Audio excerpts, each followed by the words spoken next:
Assalomu alaykum, yaxshimisiz? Va alaykum assalom, yaxshi. Lata, mendek mana shunda chirrali qizilva bir qizil o'tirsinda xayriya bir xotin bilan yurib oldi. Oya. Ya sana bu zemede turmuşam ya. Toğa. Sen kim olsun ya? Men gradus tez şirketida bir shapalaq sizdan muhabbatingiz yo'llagan tez yo'llagan. Pulni deb qo'lga to'ldan post chizaman. Toğa. Neden Allah? Ko'cham yetmam sura.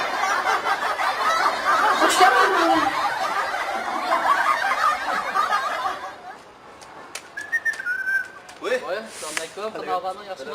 Qancha sevadi? Shu ayolini saqlayotganligini shuni. Falonligini mi bu? Kimda chiroyli? Shu Aycha hozirdirdigina ayolim bekamra. Shu chiroyli aka. Shu ayolani kimda qilsam meni ayolim kim kelib qoldi qara. Voy, qana deysan? Daxiri to'lab qoldi bu ishni qo'liga chaydo ko'tarib, chaydo izlaydigan qoldi. Seni yaxshi gap qara. Meni ayolim babo qara, chaydo ko'tarib meni izlaydigan bo'lib qoldi.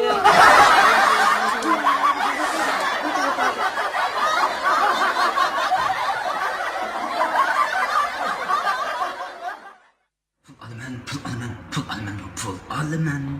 请注意周围环境安全。安全。请您在输入密码前确认周边环境是否安全。安全。Nöldün altı tal. Eyman falan olan buna kirgizlaydi. Vay amma bunu jangalar.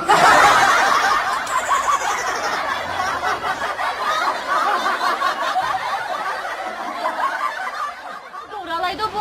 Bak kaçtı doğrayma kimde varsa kimde? Vay setmankı da vardı mı? Çetmankı doğraş bunda asan gap. Emes Vay avu. doğralaydı bu. Hıl artistlar doğrayamaydı hani. Doğralayma. Fatma ne? Doğralayma. Doğrat değil. Doğra bakalım çek ne? Abdurcan. O çocuk baba. Hoppa o cüce. Ya bu oldu baybız. Açıyorlarımızı var, yollarımızı var. Şu darbeyi valla. Şu çıksın yakınız. Kırar dur çabuk. Kendime. Ben buna kalk.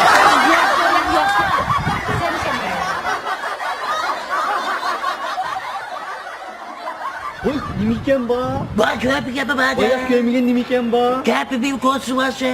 Payda kılan niken ba? O yapmak için bunu daha yapmaksa.